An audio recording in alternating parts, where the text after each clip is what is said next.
श्रीमोद 16 से श्री रतन लाल जी एरन नहीं पता है। ये बहुत बड़ी संस्था है और हम इस संस्था को बहुत आगे ले जाना चाहते हैं। और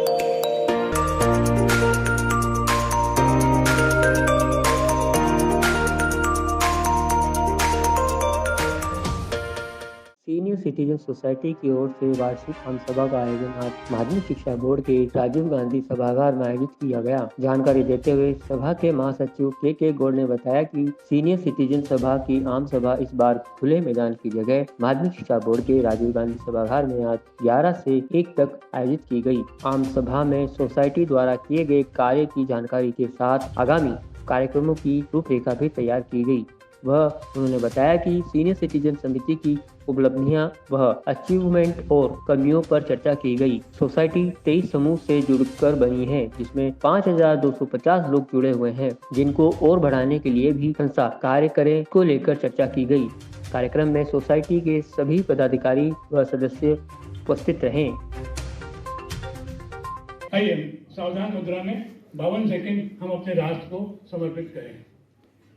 जन गण मन अधिनायक जय हे भारत भाग्य विधाता, पंजाब सिंध गुजरात मराठा द्राविड़ उत्कल बंगा, विंध्य हिमाचल यमुना गंगा, उज्जल जलधि तरंगा, तब शुभ नामे जागे, तब शुभ आशीष मांगे, गाए तब जय गाथा, जन गण मंगलदायक जय हे भारत भाग्य विधाता, जय हे जय हे।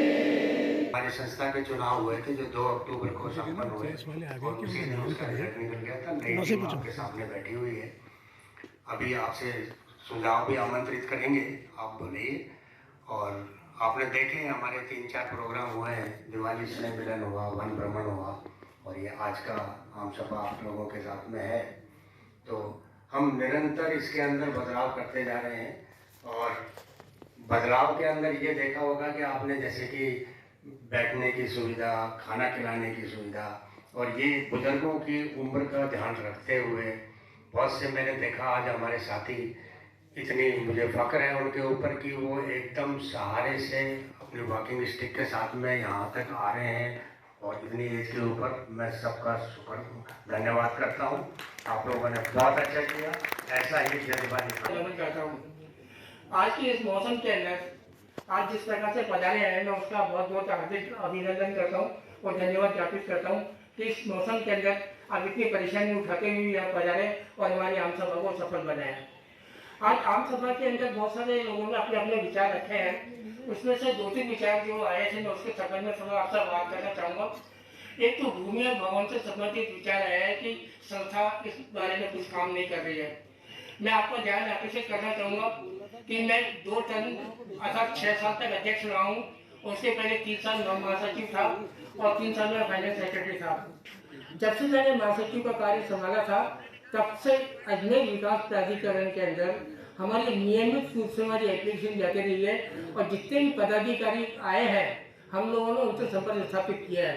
फिलहाल में हमारी फाइल अजमेर विकास प्राधिकरण में खुली हुई है, लेकिन पिछले 2 साल से अर्थात पिछली आम सभा श्रीमान बलबीर सिंह जी गहलोत नहीं पधारे, तो उनके स्थान पर हमारे जो नवनिर्वाचित वित्त सचिव हैं श्रीमान अमरचंद जी गुप्ता, उनसे निवेदन है कि वे कृपया ये अकाउंट पढ़ के सुनावें।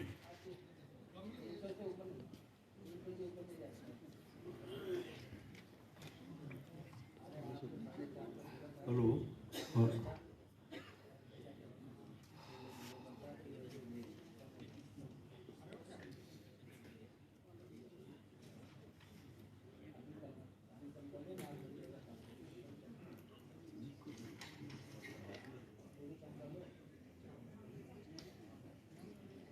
रिसीट सेवा संकल्प 5350 आया है और इसी ये कुल मिलाकर के आपके 7/33/538 होता है।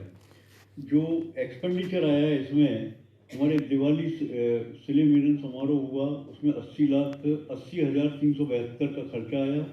एल्डर्स डे पे हमारा 82,690 का खर्चा आया और इसमें पिकनिक एक्सपेंसेज, प्रिंटिंग सेवा संकल्प और आपके डे केयर।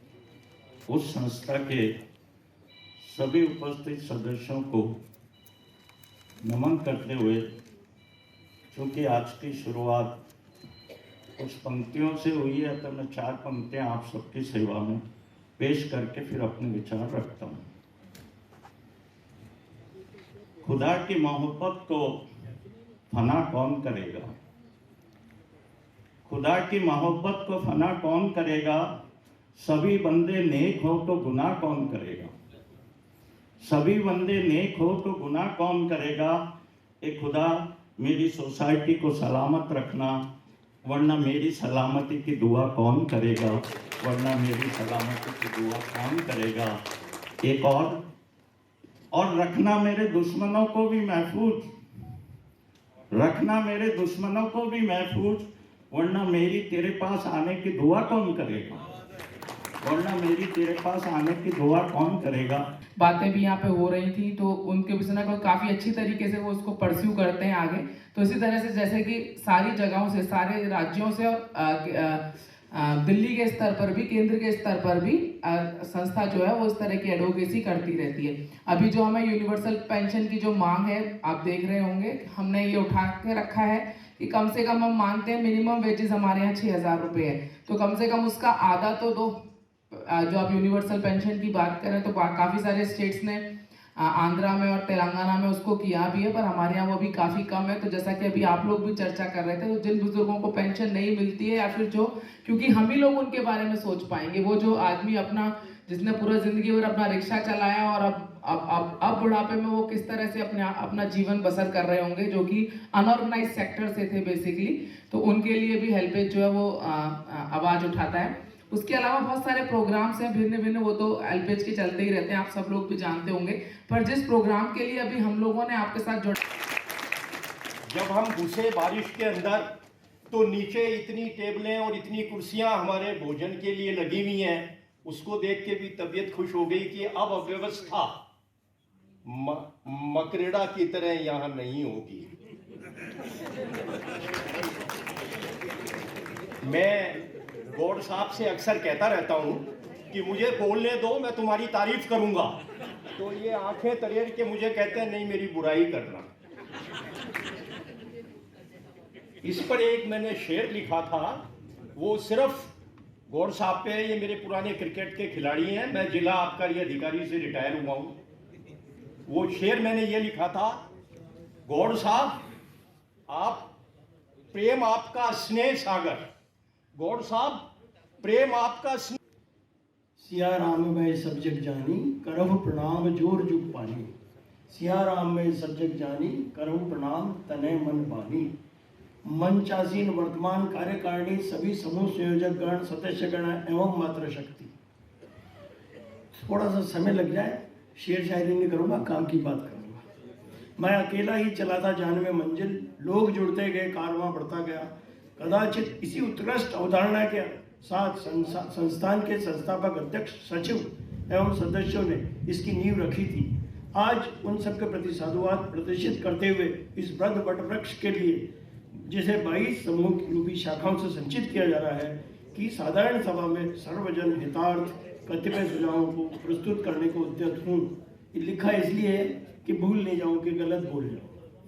निसंदेह संस्था यथासंभव नहीं किया जाए तथा वर्ष भर में कार्यक्रमों के निमित्त एकत्रित राशि में से ही नकद के स्थान पर चेक द्वारा भुगतान किया जाए, जिससे पारदर्शिता के प्रति किंचित भी संशय की संभावना नहीं रहे। और अंत में, इससे पूर्व की कोरोना त्रासदी के पूर्व मेरे द्वारा किए गए आह्वान के अनुसार 5,500 में से लगभग 3,000 से अधिक संस्थान सदस्यों को 1,000 रुपए की राशि प्रति सदस्य 2 बार एकत्रित किए जाने के अंतर्गत लगभग 30 लाख प्लस 30 लाख दूंगा नहीं, लेकिन मैं तो अभी नवंबर माह से जुड़ा हूँ सीनियर सिटीजन सोसाइटी से, और जुड़ते ही मुझे ग्रुप 4 का कोऑर्डिनेटर बना दिया और मुझे बहुत ही आनंद आ रहा है काम करने का, क्योंकि मैं विभिन्न संस्थाओं से जुड़ा रहा तो खाली बैठना मेरे लिए थोड़ा मुश्किल है। और भी अन्य संस्थाओं से जुड़ा हूँ, लेकिन अभी उस पर चर्चा नहीं करेंगे। लेकिन मेरा तो अधिशासी के जो हमारे पदाधिकारी हैं उनसे मेरा निवेदन है कि हम जितने भी कोऑर्डिनेटर हैं, हम यदा कदा ग्रुप में अपनी भावनाएं लिखते रहते हैं, कृपया इसको विरोध न का अजमेर का भवन हो और जिसकी हमारी शान हो और हम उस पर बैठ सकें, ऐसी मीटिंगें कर सकें, सारे प्रोग्राम हमारे वहाँ हो, और उसके लिए हम बहुत प्रयास करें। और तो मैं ज़्यादा कुछ नहीं कहूँगा, जो अगर कुछ कहो मैंने गलत तो क्षमा चाहता हूँ, और अब भविष्य में हम सब एक होकर काम करें। धन्यवाद। जय हिंद, जय भारत। धन्यवाद सुभाष जी, आपने जो कहा उस पर अमल किया जाएगा। समूह 5 से श्री अनिल सिंगल जी। ठीक है, उस पर चर्चा हो गई, उस पर ज़्यादा चर्चा नहीं करी। हमारी अधिशासी मीटिंग थी 2 जनवरी को, उसमें हमने काफ़ी चर्चा करी, जो कमियां थी उस पर सब बोले, और उस पर हमारे अधिशासी अधिकारियों ने कहा कि भाई इसकी पुनरावृत्ति नहीं होगी, और हम आगे भविष्य में सभी कोऑर्डिनेटर को साथ लेके उनको जिम्मेदारी देंगे, स्वयं वो नहीं बनना। लेकिन क्या कि मेरा इतना निवेदन है कि जब कोऑर्डिनेटर की मीटिंग होती है अधिशासी की, तो जब सबकी सर्वसम्मति से जो निर्णय होता है उसी की पालना हो। अगर उसमें कुछ चेंज करना है तो आप तुरंत मीटिंग। और मातृशक्ति हमारा ग्रुप नंबर समूह संख्या 23 जो कि नव गठित है, लेकिन तो हमारे सदस्यों की संख्या उत्तरोत्तर वृद्धि होती जा रही है और अभी संख्या उसकी 75 हो गई है। और जो 2021 में 45 सदस्य थे, अब 22-23 में 75 हो गए हैं। और हमारी उपस्थिति जो रहती है बैठक में करीब 60 से 65 हो जाती है। तो उनको बड़ा समूह से हमको बड़ा सहयोग मिलता है सदस्यों से, और हमारे जो सदस्य यहाँ उपस्थित हैं उनसे मैं आग्रह करूँगा। मंच और भाइयों, मातृशक्ति, हमारे ये संस्था है, इसमें हमारे 23 समूह है, 23, और राजस्थान में शायद ही कोई ऐसी संस्था होगी जिसमें इतनी संख्या में लोग होंगे। कुल सदस्य संख्या जो इस संस्था की है लगभग 4000 है। कुछ स्मृति शेष हो गए होंगे तो लगभग 3000 तो मेंबर है ही, जो कि अपने आप को इस संस्था से जुड़ा हुआ मानते हैं। लेकिन और ये संस्था काफी समय से चल रही है, ऐसे 95 से शायद है। लेकिन और आपके अध्यक्ष भी हैं और श्री ईश्वर जी अग्रवाल जो आजीवन संरक्षक रहेंगे, और अभी तक उन्होंने संस्था को आगे बढ़ाने में जो मदद की है बहुत ही सराहनीय काम किया है, और आगे भी उनसे उम्मीद है कि वो इसी तरह से मदद करते रहेंगे। हमारी सदस्य संख्या 5000 से ऊपर 5040 तक पहुंच गई है। लेकिन आज सभा घर के अंदर कम संख्या होने से बड़ा दुख हो रहा है।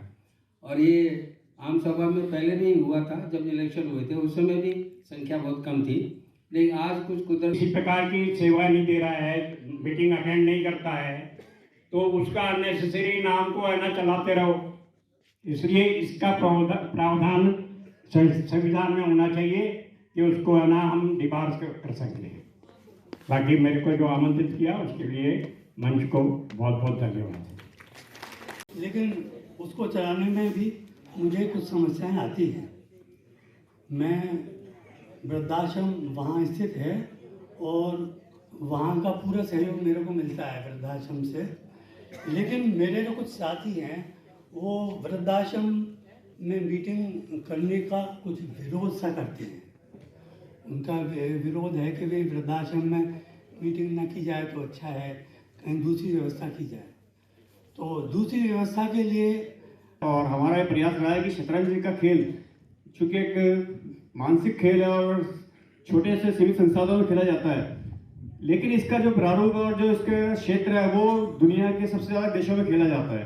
तकरीबन 180 कोई बोलना है तो आम सभा में ही बोलें और आम सभा में ही ज़्यादा से ज़्यादा आदमी लाएं। लेकिन न तो ये आम सभा में कोई ला सके और न मीटिंग में भी पूरे इकट्ठे नहीं होते हैं। तो मैं पूर्व के कोर्ट केसों का तो मुझे जानकारी नहीं, इस बार में तो इनको बहुत विरोध करा था और अभी भी कल परसों भी मैं इनको कहा। सीनियर सिटीजन सोसाइटी की वार्षिक आम सभा का आयोजन आज हुआ है यहाँ पे माध्यमिक शिक्षा बोर्ड के राजीव गांधी सभागार में। सुबह 10 बजे से ये मीटिंग प्रारंभ होनी थी, परंतु कोरम पूरा न होने की वजह से, ये बारिश की वजह से ये मीटिंग 11 बजे हमने प्रारंभ करी है और जो अभी बस समापन की ओर अग्रसर हो रही है, जिसमें हमारी संस्था के आज तक के अचीवमेंट, उपलब्धियाँ, कमियाँ, उन पर विस्तृत चर्चा हुई और अलग अलग 23 समूहों से जुड़ के जो सीनियर सिटीजन अजमेर बनी हैं, उन समूह के कोऑर्डिनेटर्स जो होते हैं, संयोजक, उनके ओपिनियन भी हम ले रहे हैं। इन सब का समावेश हम आगे अगले साल में करेंगे, जिससे कि संस्था और उन्नति की ओर अग्रसर होगी। छोटी मोटी बताई, जैसे उन्होंने कहा कि कुछ समूह में सदस्य लोग जो हैं वो अपना वार्षिक सहयोग राशि नहीं दे पाते हैं और आना भी बंद कर देते हैं, सदस्यता रह जाती है उनकी। तो इस तरह से हमारी संख्या तो जरूर 5250 हो गई, परंतु वास्तव में जो आ रहे हैं वो लगभग 3000 ही आ रहे हैं। तो 2200 के लगभग सदस्य ऐसे हैं जो निष्क्रिय हो गए हैं। तो उनको कैसे सक्रिय किया जाए, उस पर चर्चाएँ चल रही हैं अभी। तो भगवान ने चाहा तो उनके घर जाएंगे, उनसे मिलेंगे, उनकी कोई समस्या है, कोई आर्थिक समस्या है, कोई सामाजिक समस्या है, तो उन पर ध्यान देंगे। और चारों स्पेयर में हम लोग बढ़ने का प्रयास कर रहे हैं कि स्पिरिचुअली भी हम अपने संस्थाओं को, सदस्यों को बढ़ाएं, किस तरह से आध्यात्मिक उनको मिले, जिससे उनका इहलोक और परलोक दोनों में सुधार हो। और इसी समाज से लेकर हम बड़े हुए हैं, तो क्यों नहीं समाज को हम कुछ लौटाएं। तो इसलिए हम लोग कई तरह के कैंप भी करते हैं, तो उसकी भी चर्चा होती है। और इस तरह से हम लोग कोशिश करते हैं कि भाई सीनियर सिटीजन सोसाइटी, जब तक हम सक्रिय हैं, हमारे हाथ पैरों में दम है, हम कुछ न कुछ कार्रवाई करते रहें सकल समाज के हित में।